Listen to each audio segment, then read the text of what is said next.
Hey, everyone. How you doing? Let me just fix this damn thing. All right. He's late. I'm not late. It says 1400 hours on my computer screen. Mr. Starfleet boy, I am not late, sir. How's everyone doing? I need to fix these things.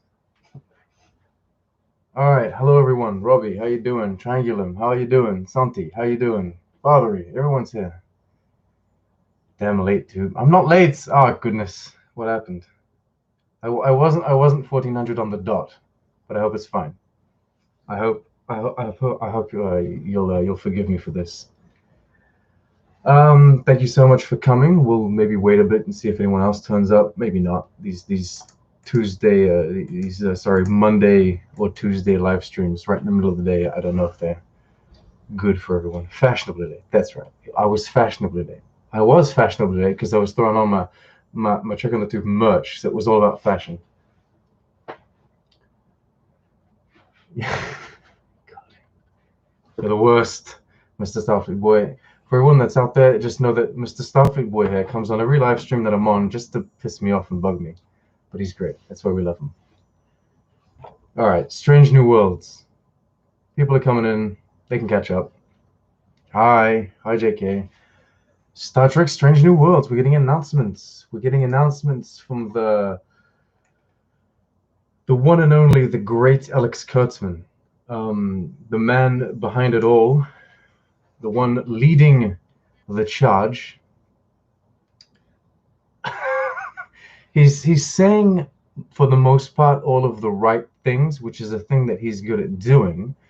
And it's a thing that, just generally speaking, in Star Trek, a lot of the producers that we have nowadays have a talent for. They say these right things, and then when the product comes out, it doesn't necessarily adhere to what they've been saying. So yeah, and I don't want to cast any shade on them, but still, sometimes they say things, and it's not that. All right, before we jump into this too much, remember to hit a like on the video, subscribe if you're not subscribed, though I don't know how you'd be aware of this. You can become a patron on Patreon to help this channel grow and thrive. And yeah, Monday greetings. Hey Braxton, how you doing? This is a really big turnout. Thank you everyone for coming. Yeah, and yes, just I can't control the comments and I can't control what you guys are saying, but I'm going to keep this Lower Decks spoiler friendly. That's the intention, all right?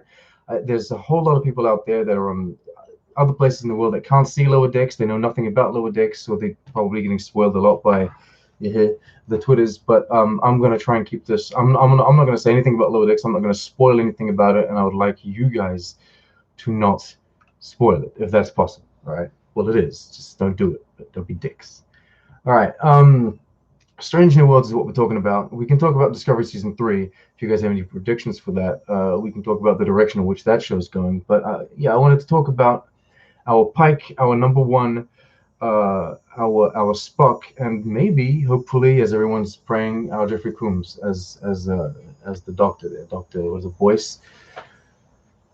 What do we think? Are you guys excited for this? Are you guys happy? I'm going to go over kind of the major points that the statement was released, instead of doing news flash videos or that I can't keep up with the Kowalskis of the Trek YouTube universe anymore. So I'll just do live streams and try and create a discussion out of it. So yeah, all right. There are basically two main big things that I think are there's one very good thing that came from the announcement. Kurtzman was talking about this new show, and there's one thing that Botrick, so PJ, pointed out on the Twitters that does scare me quite a lot. So I don't know. We can start with what's scary, just to get it out of the road, and maybe it's something that. Thank you so much. I've never had this before. I've never had a donation before. Thank you so much. It's very kind.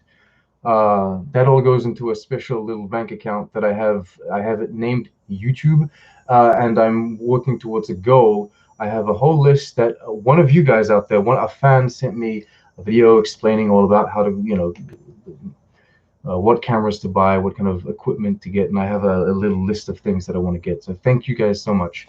It means the world to me.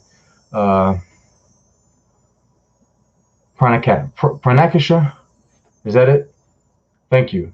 You're the best. Anyway, what is scary is, and I quote, this is Kurtzman, right? So Kurtzman spoke about how Pike learning of his fate will be informing the character in Strange New World. So his fate, as we all know, Pike's fate is to eventually be disfigured, to become disabled, and to find himself in a chair, a kind of futuristic wheelchair that isn't just a wheelchair, it's also a thing that enables him to communicate and what have you. And so part of that fate is a whole two-parter of the original series where Spock thinks that this fate is not good. It's not good enough for who Pike was as a captain. So they take him to a special planet where there's a special alien race on that.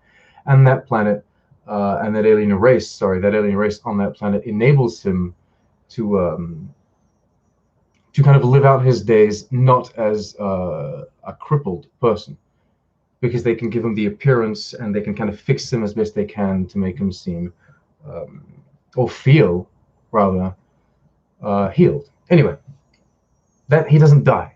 That's my point. My point is he becomes mutilated from this freak accident, which is a very sad thing, but he doesn't die. Anyway, the quote is from Kurtzman: that Pike who has experienced this extraordinary trauma, which he is famous for, it is how he knows he is going to die. The idea is, how does a character who knows he is going to die live optimistically from that point on and lead a ship? It's a great question. I have never seen a show where a character knew that already. You have to have an inherent optimism in your worldview in order to say, I'm going to get up every morning knowing how it's going to end for me and still lead everybody to the best versions of themselves. What do y'all think of that? Okay, so I read some of the comments in this article, and some people seem to be implying that maybe Kurtzman is using the word die like in a metaphorical way. Like Kurtzman knows Pike isn't going to die. He's just saying this because it's kind of like the end of his life, or at least the end of one of his lives, the end of his career. Is it that Kurtzman just really doesn't know? Is it an honest mistake? Is it like sometimes I was on a game show with Continuum Trek and Starfleet Boy, and I knew the answer to the Pegasus question, but I just sat there and I didn't know. I couldn't remember. So sometimes you know these things, but they slip your mind. So is it? What do you guys think of that? This is why you have to watch Doctor Who, Sean. The Doctor knows. So there you go. I got to catch up on these comments here. Spoilers, sweetie. Yeah, spoilers. Well, spoilers for Strange New Worlds. I feel like the original series is fair game for spoilers that came out in the '60s. Come on.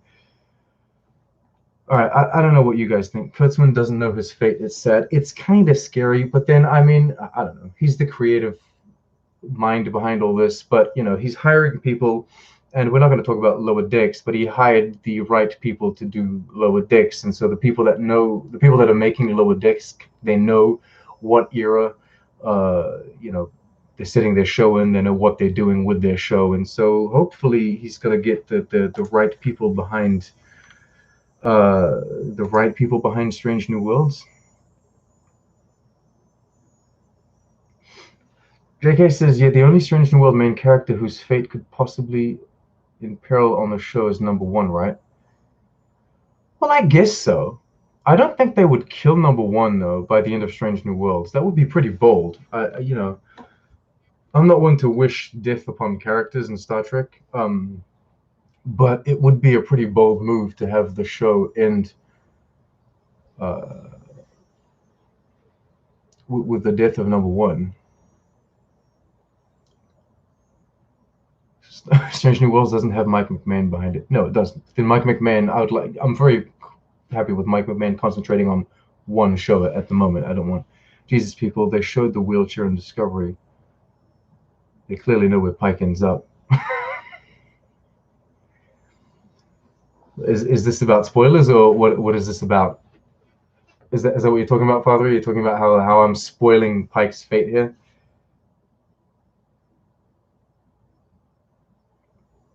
Why kill number one? Just transfer her to another ship, I guess. Um, I don't know. I feel like Kurtzman is often very good in saying what we want to hear, but then we don't. And I'm not a Kurtzman hater. People know this. If I could go on like for an hour about like defending Kurtzman, I would do that. And I would probably lose subscribers, and then everyone from the hate crowd would come and hate on me. I just feel like he's a better businessman than he is a better creative. No shade. Just we all have our pros, we all have our cons. I guess our things we're good at and things we're not so good at. But yeah, I felt like this quote was a bit strange. I noticed it, and I was like, hmm. And then PJ Boatrick came on the Twitter and on the Twitters and said the same thing. I was like, oh, there we go. All right, so people are noticing this. Maybe he just made a mistake. Maybe he very well knows that Pike doesn't die, and he was just kind of saying it's the end of Pike's career as he knows it. It's the end of his life, and as he knows it, or as he's come to appreciate it. I think the overall meaning is the same. If you want to take it that way, if you want to take it that way, I think it's the overall meaning. I think that what Kurtzman is trying to, even if Kurtzman truly believes that Pike's going to die, let's assume that the people behind the show know that he's not going to die, know that he's going to be, it's going to be an accident. I think the overall meaning is how does one Captain Pike remain so optimistic and so ready to lead everyone, knowing that his fate is going to be so horrible, and his fate is set in stone in some strange way. I don't think like usual normal time travel rules don't really apply this way in Star Trek. It's always very fluid. But here it's like the crystals, the time crystals in Boreth in Discovery seemed to imply that this is your fate. This is how it will be. You kind of seal your fate in some strange way by picking up the crystal and all of that. Anyway, what's going on here? I'm going to do these like random interruptions. Stop talking nonsense and then read what you guys are saying, because you guys don't talk nonsense. You guys are good. If I could be a writer on any New Trek show, it would be Strange New Worlds. Okay, that's Fathery. That's my boy Fathery from Text Trek. He would write on Strange New Worlds. I would write on Lower Decks, probably because it's my favorite show. Or if I were allowed to have like a lot of creative input, I would go write on Picard. But then probably wouldn't take the show in the same direction they would take it. I would take Picard into a very smaller direction. I would send them all on like an archaeological mission about an artifact that could possibly help reunite the Romulan Star Empire, or what's left of it, with the Vulcans. That's what I would do. It'd be like a 10-season thing about everyone going to find this little special artifact that's going to reunite the Vulcans and the Romulans. But that's anyway. BJ says creatively, Kurtzman is bankrupt. As a business person, he should concentrate on hiring those who are creative. Well, maybe that's what he's going to do moving forward. I'm looking at the people that are behind Strange New Worlds here. So it's produced by a million people, as every show is nowadays. But the writing credits are going to Akiva Goldsman, Jenny Lumet. Oh well, okay. So Aaron Byers, Keela Cooper, Akiva Goldsman, Heather Caden, Jenny Lumet, Henry Alonso Myers, Davey Perez, Rod Roddenberry, Trevor Roth, Alex. These names might not mean anything to you, but to give you an idea, it's the same names that come up behind Discovery here, and a lot of them come up behind Picard as well.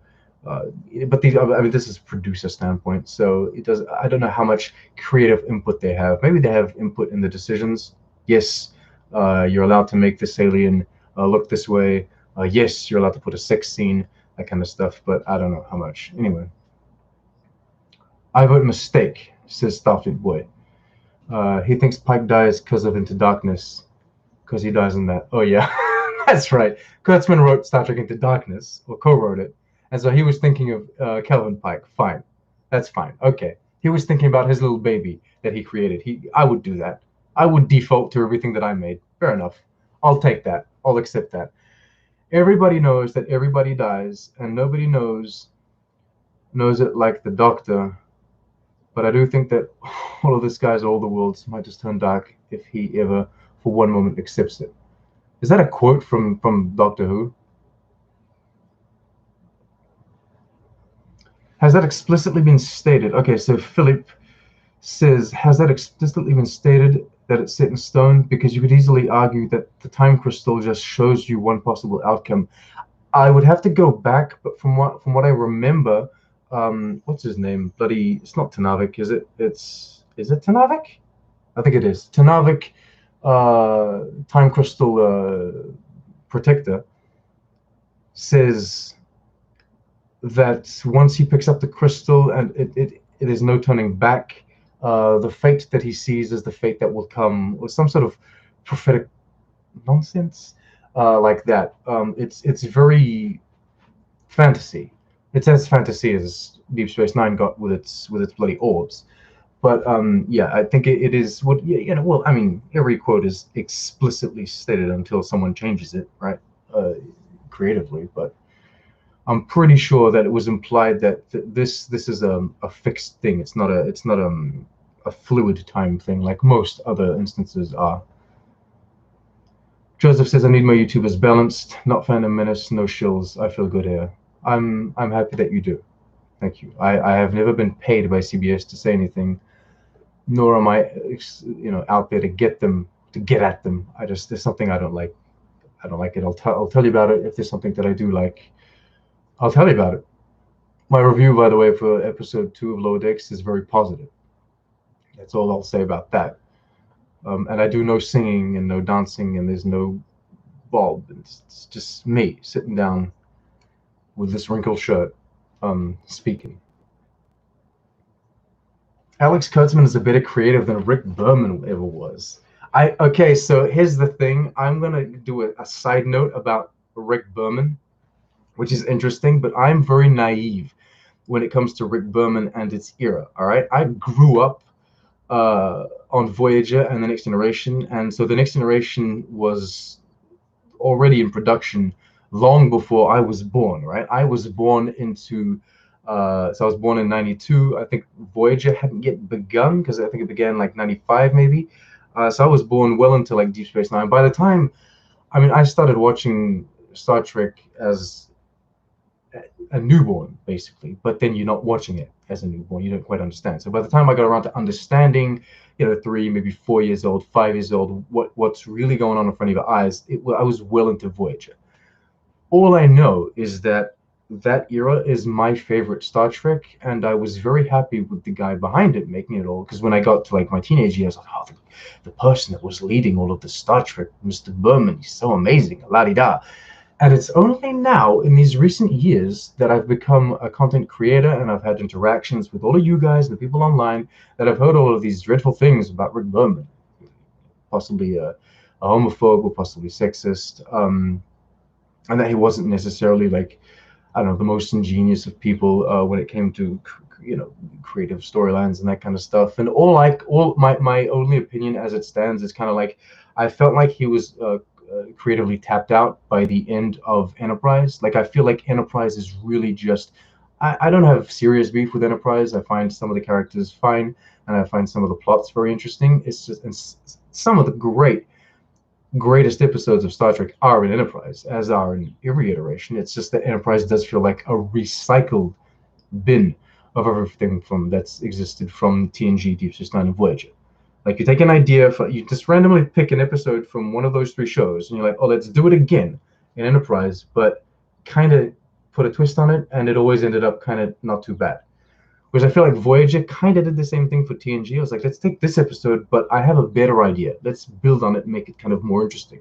And thus, very interesting episodes of Voyager exist. But anyway, I don't know too much about the Berman hate or the Berman kind of criticism. So I'll have to let you guys debate that out. Would you guys agree that there were 3 big eras? Because I'm putting J.J. Abrams aside on this. Like there's Gene Roddenberry, Rick Berman, and Alex Kurtzman. Those are the 3 big kind of creative eras at this point. I don't know. What do you guys think? And then we all know that Gene Roddenberry has problems as well. Like the first few seasons of Star Trek are a bit. Roddenberry is way worse than Berman. Yeah, well, Roddenberry was, I don't know. Hey, look, he created Star Trek. I'm not going to talk ill of Gene Roddenberry. Everyone has their flaws, as we were saying, and everyone has their good things. So anyway. Pike's ending. Santi says, actually, Pike's ending is beautiful. Eternal life with his love. They should go in that direction. Please, not another timeline changing everything. Yeah, I agree. I think that the end of Strange New Worlds should really be Pike finding himself on that planet with Vina, or they don't have to do that because we've seen that in the original series. I mean, we don't need to see it again. But yeah, I think that it's a great ending. You say eternal life? I don't know. It's eternal. I mean, it's as long as the bloody Telosians are around. If they disappear, then they disappear. Strange New Worlds has to end into the original series, so don't worry, Santo. There you go. That's Starfleet Boy. We shouldn't even touch on that. Although Discovery Season 2 had a nice tie-in follow-up episode. Robbie, Strange New Worlds is great because we know the ending, but a wonderful story can be created to bridge the gap and develop the characters in new ways. Yeah, in that sense, Strange New Worlds feels a bit like Voyager. I mean, let's be honest. I don't think I didn't. So I was very young when Voyager was coming out, but like as an adult, I don't think anyone could reasonably assume that Voyager were never going to make it home. It's a show coming out in the '90s. Like, of course they're going to make it home. But yeah, so you kind of know where the end is, but it's the voyage, it's the travel, it's the journey that's important, not so much the goal. PJ says, I wonder if there will be eye violence in Strange New Worlds. Perhaps. It's a tradition at this point. Come on. But Rick, it is a tradition. We must rip out someone's eye in Star Trek. This is how it is.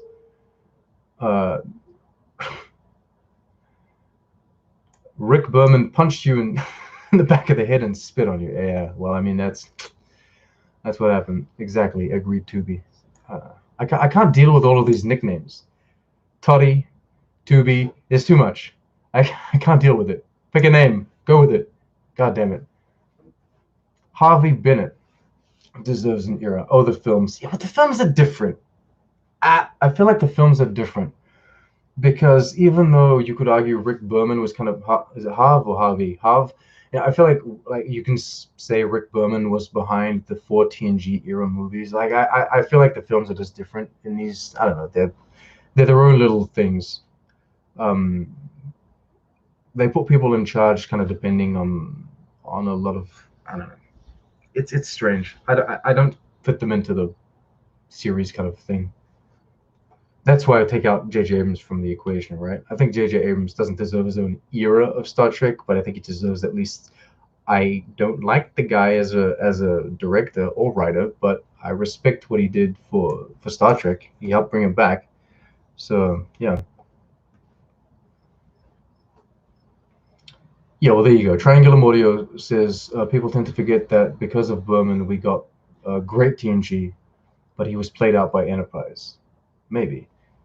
Then, of course, we pick these one people. Like we pick Alex Kurtzman, Rick Berman, Gene Roddenberry, but it's not fair because they are neither at fault for all of the shit that came out, but they're neither like the single person to praise for all the fantastic things that came out. It's all about finding the right creative teams. You need to find the right writers, the right the right makeup artists. You need to find the right performers to be able to make your scripts take life. At that point in time. So it is all a huge amount of teamwork. What's your opinion of Lower Decks' overall tone of Starfleet officers really not giving much crap about anything? Okay, so this isn't spoiler because this is kind of what we get from the trailers.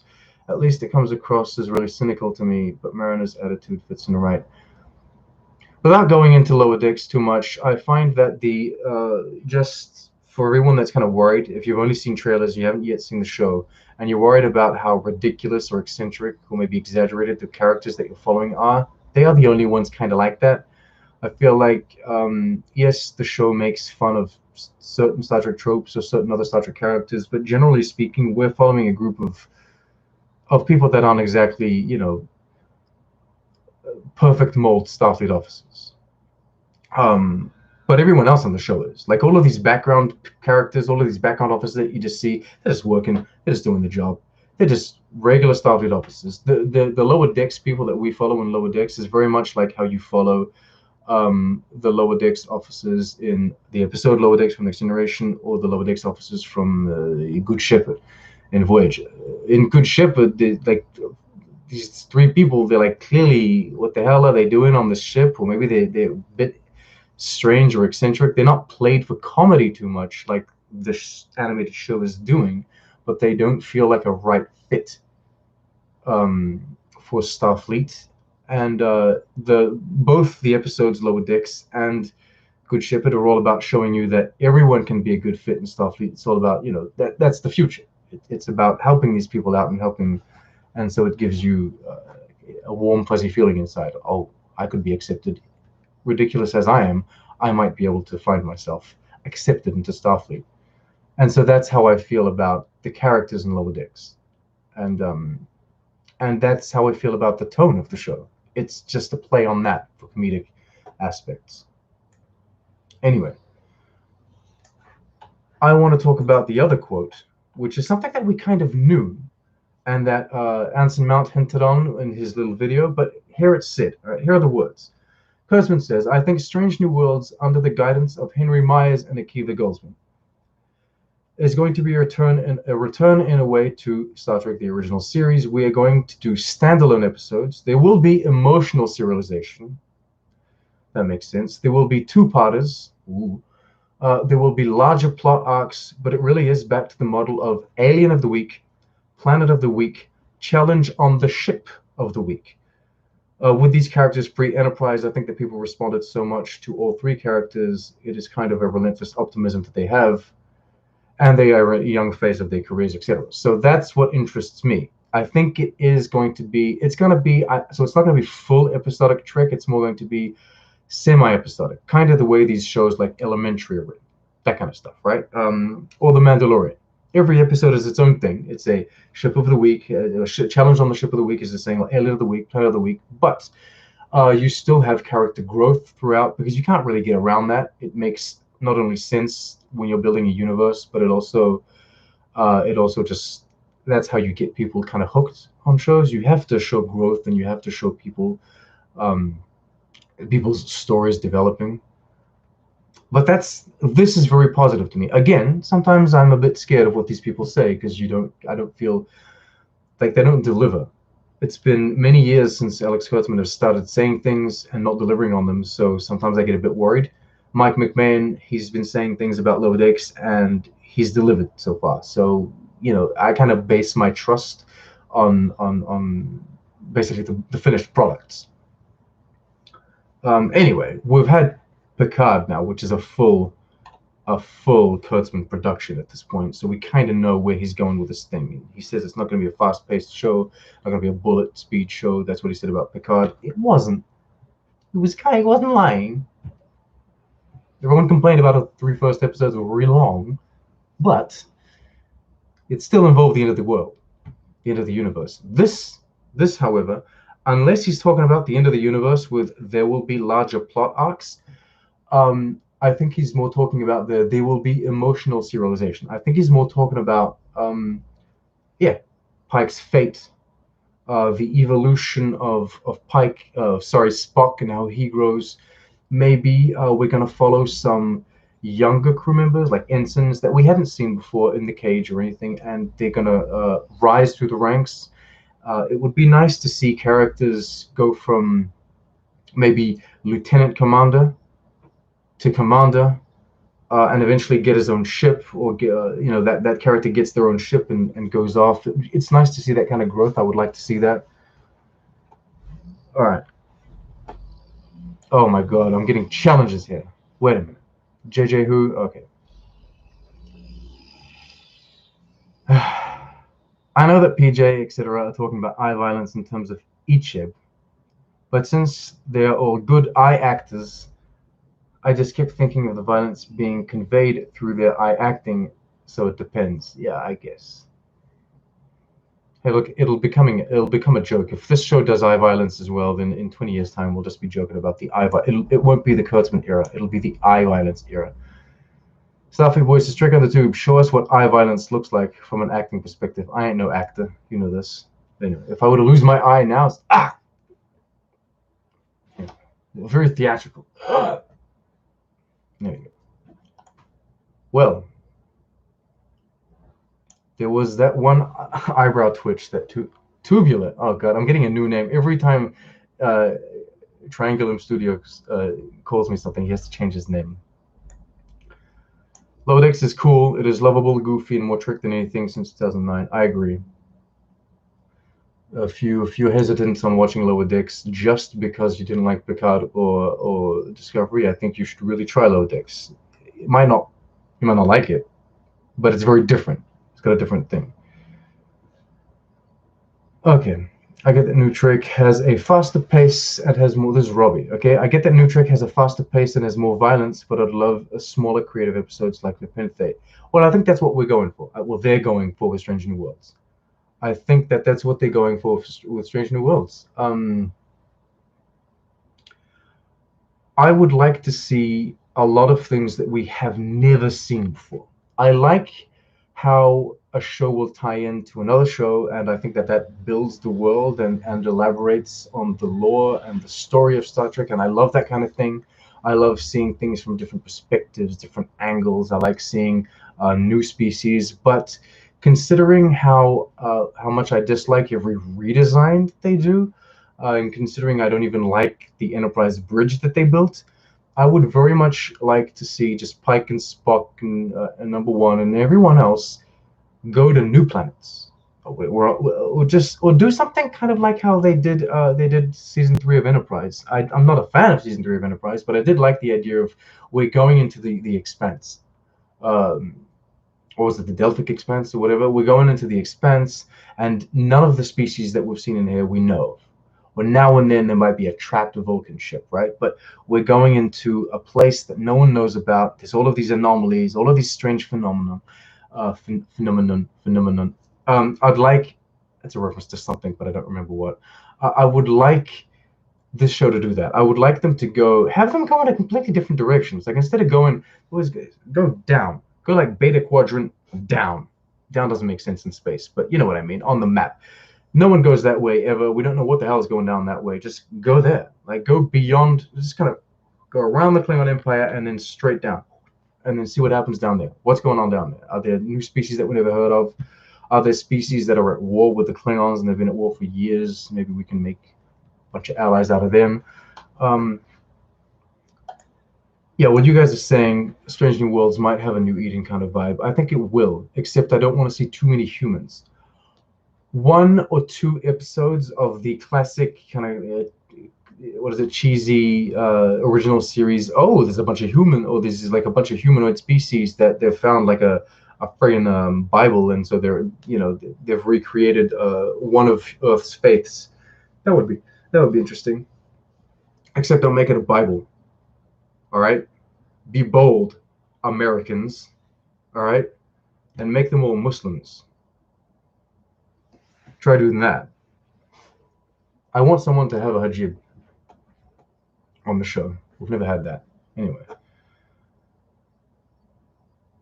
What's going on? What's going on in this very you guys are so active. I can't follow everything you're saying. God damn it. Okay, you're talking about Picard. That's fine. Despite Yourself are my favorite Discovery episode. Despite Yourself. What was that? Despite Yourself. Oh yeah, okay. That was very good. That was a very, very good episode. I think that's the Frakes episode, Frakes directed episode. I think Strange New Worlds will have a 2-part opener and a 2-part closer. I don't think so. I don't think they're going to do 2-part openers and 2-part closers. I think they're going to literally do cliffhangers, because Discovery has 2-part openers and 2-part closers. That's a very serialized kind of way of doing things. It's also a video on demand kind of way of doing things. I think they're going to go really bold and do cliffhangers. Part 1, oh my god, what's going to happen next season? And then part 2, which would be very classic Star Trek. Well, Berman era Star Trek. That's not very original series, but yeah. Anyway, we'll see about that. We've been talking.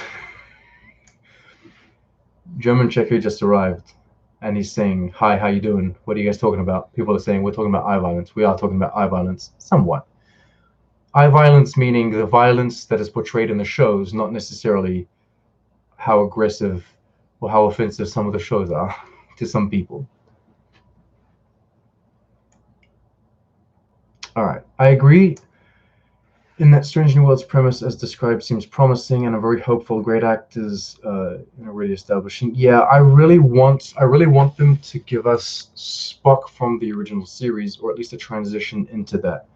I would like to see. I think Ethan Peck is fully capable of doing this. He's a great performance, great actor, and I want them to slowly transition the Spock from Discovery slash The Cage into Spock from Kirk, so that it feels very natural. Like if you were to watch Strange New Worlds in Strange New Worlds and begin the original series, you're like, okay, this is like it's a different actor, but it's like the character evolution and the character growth makes sense, and this is where he is now. I think that is one of the most important things. I would like them to also do that with the ship itself, just gradually transform the ship's aesthetics so that it kind of eventually fits into what the original series aesthetic looked like.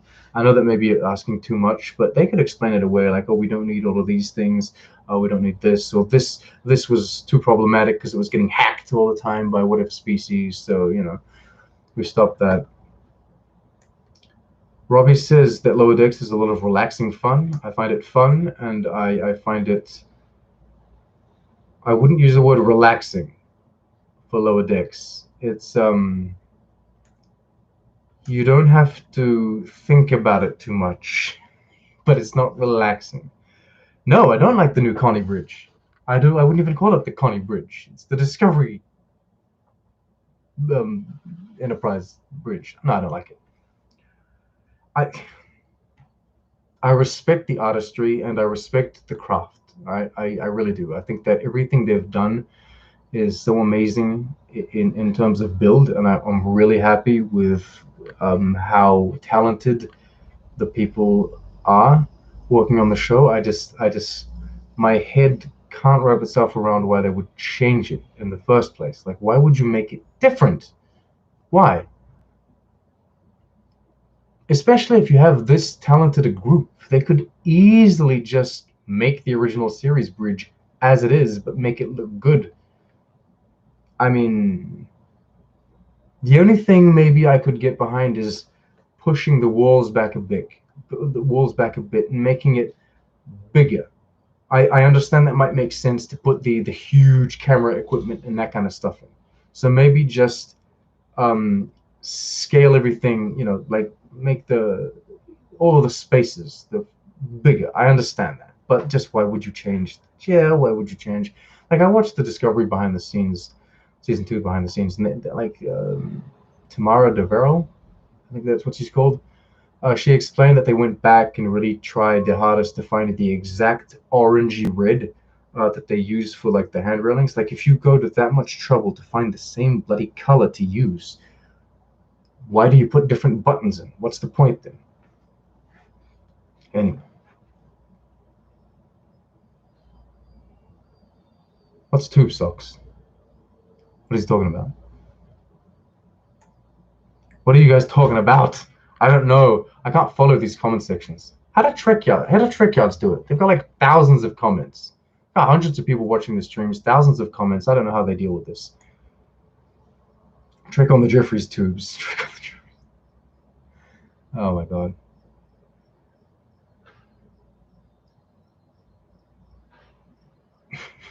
Maybe Strange New Worlds will explain the disco Klingons like Ent explains. I would like this is the kind of thing that I would like. I would also appreciate it if I think Lower Decks doesn't need to explain the Discovery Klingons, but I would like Lower Decks and Picard to all of a sudden just feature like if they had a Discovery Klingon and an original series Klingon and a TNG Klingon, all three just chatting in a bar in the background of a Picard episode or a Strange or a Lower Decks episode, that would make complete sense. It wouldn't have to be explained away. It wouldn't have to be justified, but it would do a lot to kind of integrate them into canon. It would do a lot to integrate them or help with coherence. But yeah, I think Strange New Worlds could do a good job with that. It could kind of explain before they go off to like Strange New Worlds. They could maybe, I don't know, if they're going around the Klingon Empire, they could find these other Klingons, and I don't know, we could do something. I feel like we're gonna see Laurel. That's the thing. They're gonna bring back Laurel, right? They can't just abandon Laurel. Everyone is a huge fan of Mary Chieffo on that production, and she has a lot of fans worldwide. She's very active in the community. She's constantly being invited to like all of these different live streams and what have you. And so I think everyone's a big fan of Mary Chieffo. I think they're gonna bring her back. I don't see them not doing that. Yeah, and look, even though I very much hate Laurel, I've never hated Mary Chieffo. She's great. She's nice. She learned Klingon, for heaven's sake. That's really good. She's a great performer, and I honestly I think she does a really good job at emoting underneath all of that prosthetics. Wow. Um, so I feel like they might bring her back. It would be interesting though. It would be really, really, really, really interesting to see her as Chancellor, uh, and trying her best to be Chancellor and not like terrorist that's being puppeteered by Section 31, and actually be a Chancellor. But you have all of these other Klingons coming, the Next Generation style Klingons. Everyone's coming in, or the original series style Klingons with the no ridges. All of these Klingons coming in. They're like, look, you guys from this lost place in the Klingon Empire, you guys tried to lead the Empire, but it's not working. We're taking over. And so you have this kind of transition where she and all of the other Klingons that look like that get transitioned out, maybe pushed back to where they were in the Empire, and all of these original series / Next Generation series Klingons, they take over the Empire. So by the time you get to Kirk, these guys with all of these guys with no bridges or whatever, they're the ones that are in charge, right? That could be interesting. Those are the kind of so when he talks about larger plot arcs, those are the kind of plot arcs that I want. I don't want a big ass synthetic squid that wants to annihilate people because they're people. I don't need that.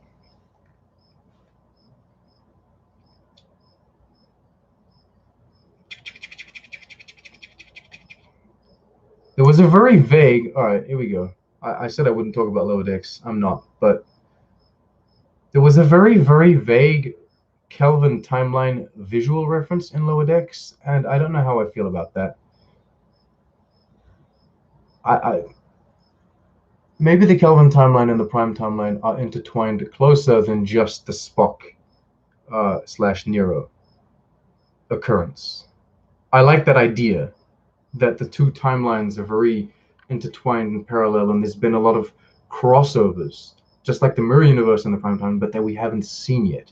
I like that idea. Anyway,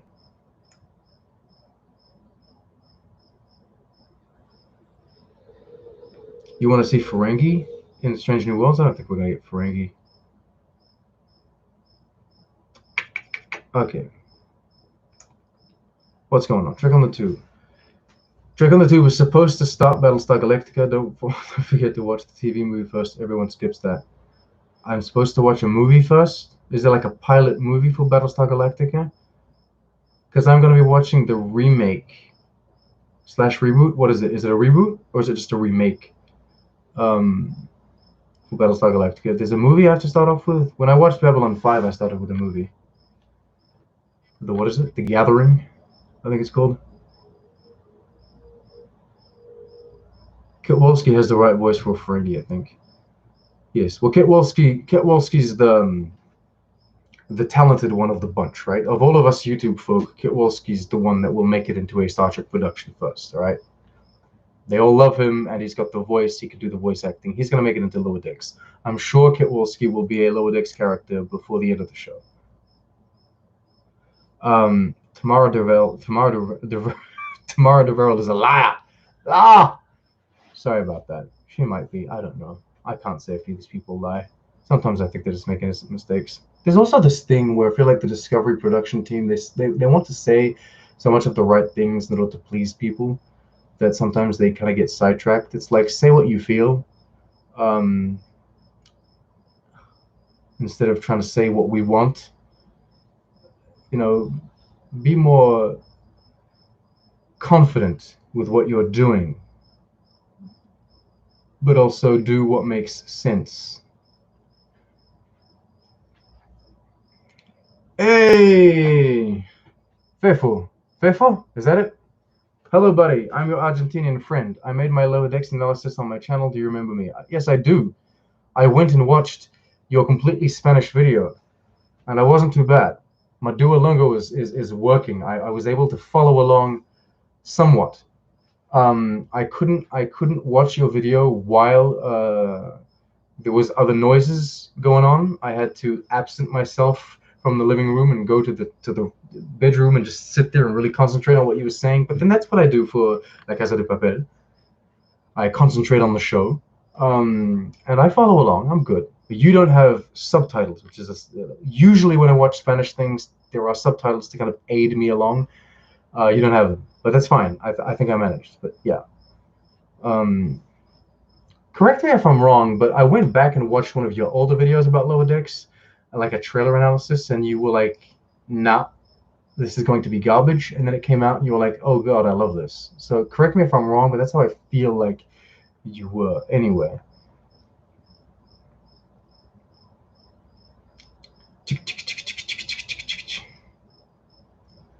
Trickyards mostly only read Patreon. Yeah, well, I mean, if you guys do one of those super chat comments where you help the channel donate money and say a comment, it makes sense that I read the comment. I think that's the point of it. And so, I mean, fair enough. Trickyards receives so many comments that, of course, they're gonna just, you've got to pick and choose what you read. I don't send them money. I don't have the money to send them. But when I say hi, Trickyards, and I'm popping by, they always say hi back. So, but maybe that's because I'm another content creator. We always seem to mention each other. Anyway, what's going on here? Please, no Laurel. No, Mary Chiefo can get another character. That's very true. That's very true. All of these actors that have been in one or two iterations of Star Trek, just like Jeffrey Combs, you can give them Combs. You can give them different characters. Mary Chiefo, that's fair enough. I would like to see not a redemption so much, but like an evolution of the character of Laurel and of the Empire itself. That's why I would like to see that kind of story play out. But if they don't want to show us Laurel, but they want to show us Mary Chiefo, then bring Mary Chiefo in. Make Mary Chiefo a goddamn human. All right, that's fine. Give her a main role as a human on the show. That's fine. That's good. I think everyone would be happy with that. Laurel has continued to mutate into a regular human. That would be cool. Yeah, I don't know. Why not? I don't really care about Laurel. So many people that don't care about Laurel. You should get Mary on your show. I could. Well, I could. I say that like, oh, if I send her a tweet, she'll be fine with it. I don't know. Maybe not. Look, I have other people I'm concentrating on. I want Mike McMahon to come on this show. I want my buddy Mike to come here and talk. But yeah.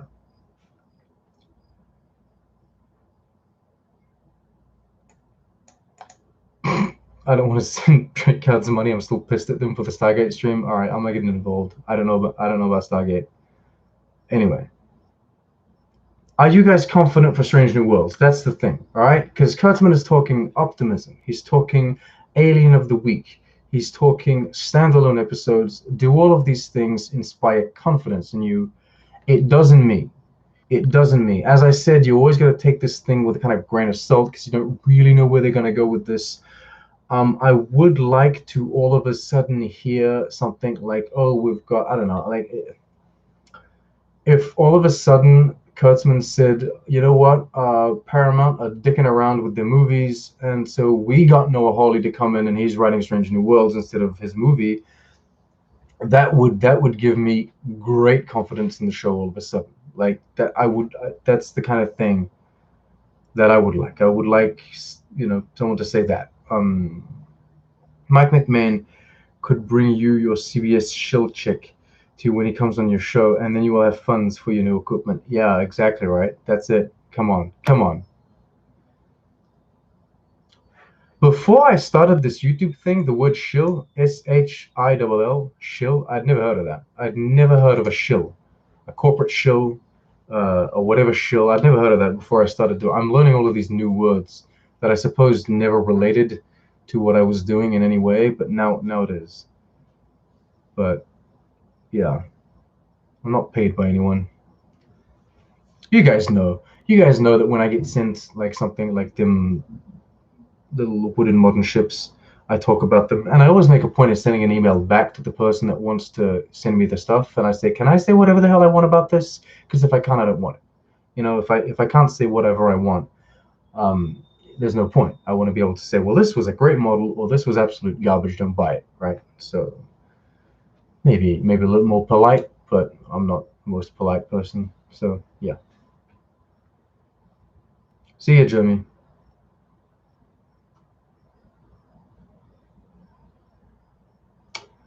Yes, well, the original series Klingons did look human. They didn't have any ridges and all of that. And I know that not a lot of people agree with the explanation that was given in Enterprise, because there was the whole two-story plot that explained why or some at least of the Klingons, went from Next Generation looking to original series looking to the non-ridged. But I found it good. I found it a good episode, and I also think it's a great part of the Star Trek story. It's a way to incorporate the limitations of the time into the Star Trek story. And I think that if we can further that and perpetuate that little arc, I think it's a good idea in Strange New Worlds. Although at Strange New Worlds, that's not its job. Nor do I need it, require it to do such things. I think if Strange New Worlds doesn't concentrate on anything that's pre-existing, except for Pike and Spock, if it just goes out and says, we're not going to show you Sarek, we're not going to mention Burnham, we're not even going to talk about what happens to Pike later on, what we're going to do is just do new planets, new species, social commentary, political commentary. You know what I mean? If that's what they're gonna do, they're just gonna go out there and explore the strange new worlds. I think that's great. I think that's awesome.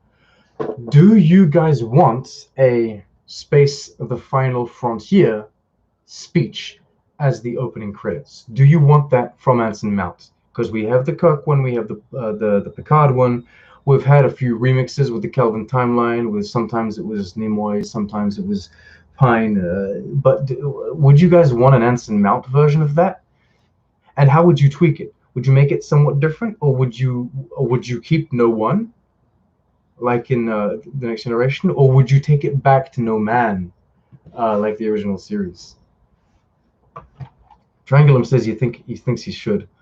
I would like it just because it's Anson Mount. I think Anson Mount's great, and I love him, and I would love him to do that.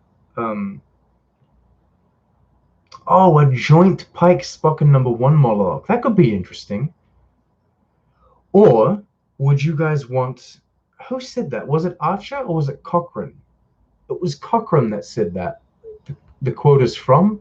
Is it? I forget this. Tell me, people. Is it Cochrane? I have to look this shit up now.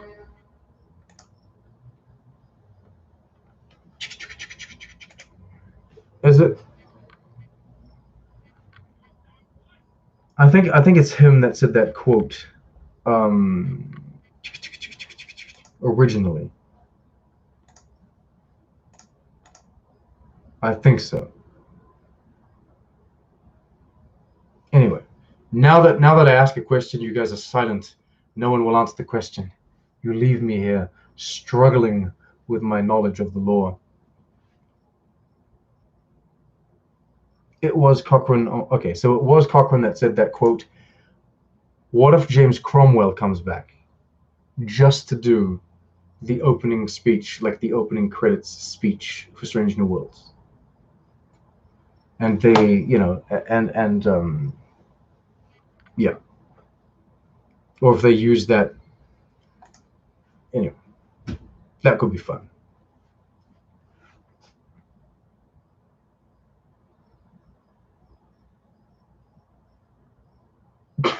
I don't know, Cade MacArthur, where are you going with this? No one should mention the Discovery era. There was no Discovery era. There was never one. There will never be a Discovery era. What does that mean exactly? Is that because the ship kind of disappeared and it's supposed to be a forgotten kind of thing? So JK says he's fine with the visual changes as long as they're explained, and yes to a Pike Una Spock opening speech combo. That could be. I mean, that could be interesting. They could do that. it emphasizes on the group kind of the trio that they've got. You don't think James Cromwell would be down for it? I mean, all he would need to do is just record it. It's a voice thing. I mean, James Cromwell went and did that weird ass, strange ass role in Jurassic World 2, whatever it was called, Jurassic Park 6, yeah, 5, Jurassic Park 5. So yeah, Discovery is top secret, like Section 31. Yeah, well, apparently Section 31 ain't no secret in Star Trek. There's this other quote. There's a third thing. No, there's only two. I thought there was three things that Kurtzman said. Oh, apparently not. Oh no, there is. All right, let me just read this third thing. Oh, the short tricks. We can do. I'm here for another 5 minutes. Let's talk short tricks. All right, I won't read the whole thing, but Kurtzman did talk about doing black and white short tricks and musical short tricks. I'm down for that. I don't know about you guys, but I love that. I love short tricks. Let me rephrase that. I love the idea of short tricks. I don't think the short tricks were as good as they could have been so far, but I think that if they would really, really go far out with these short tricks, like I would be down for just a Captain Proton short tricks, right? But someone else playing the game. Just have like another person playing the Captain Proton holo novel, whatever it is. That would be great. I think I talked about this on Twitter not long, well, a while back now, but Captain Janeway has this Jane Eyre or Pride and Prejudice, style holo program that she likes to play, where she's like the servant or she's the nanny in this Victorian era home. If they could do like a short tricks series, like every bunch of short tricks that they come out, you have this one character playing like a guilty pleasure for Una. Number one, she's all serious, she's all strict, she's good at everything that she does, but when she goes, oh no, there's no holodecks in that era. God damn it, we'll have to see someone else from like the TNG era or something. They go into and we have short tricks about them living in this kind of Downton Abbey, you know what I mean? What is it? Pride and Prejudice kind of holo program. I think that would be nice. Regarding the musicals, I think that's great. I would love to see a musical episode of short tricks. I think it's very easy. You could easily do something where this whole planet communicates with sound and music. And so you need to communicate with sound and music. I mean, we've already done more ridiculous than that. We've had the Picard speech with the clap, click, clack, clack, clack, whatever. We've had Sir Patrick Stewart do that. And they filmed him from afar on the bridge to make him look even more cringy. So we can go to a planet where everyone has to sing. How are you? I'm doing fine. Black and white, I think that's really cool, but you'd have to find the right director. It needs to be very, very well lit, and you have to have a very big extensive knowledge, understanding of how cinematography works and that kind of stuff. And so you need someone with a lot of experience to be able to handle black and white. But that's cool. I would like that. They did animated. I want more animated things as well. And I'd be happy with if it's not too much hassle for Mike McMahon and his team. I would like a short tricks episode in the style of Lower Decks. That would be great as well.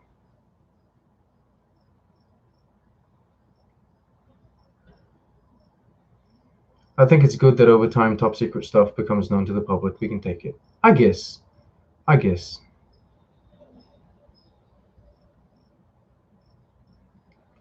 No, not Captain Proton. Why not Captain Proton? What do you got against Captain Proton? It's fun. I like it. David Goodman said if the Orville gets cancelled and his contract does not renew, that he is calling Kurtzman and pitching some short tricks ideas. That's fine. That's fun. I don't think the Orville is going to get cancelled, to be honest. I know people are talking about that, but anyway, well, Disney's at least going to see how the third season it works. What the response to the third season of the Orville is. But they're throwing that stuff on Hulu. They're throwing all that on Hulu. It's for adults. We'll see. there's a whole debate about whether or not Discovery is canon. I'll tell you what, Discovery is canon. It's just not the best at fitting into continuity or being coherent, which are very different things. Like if they tell you it's part of the Star Trek story, then it is part of the Star Trek story. You kind of have to deal with that.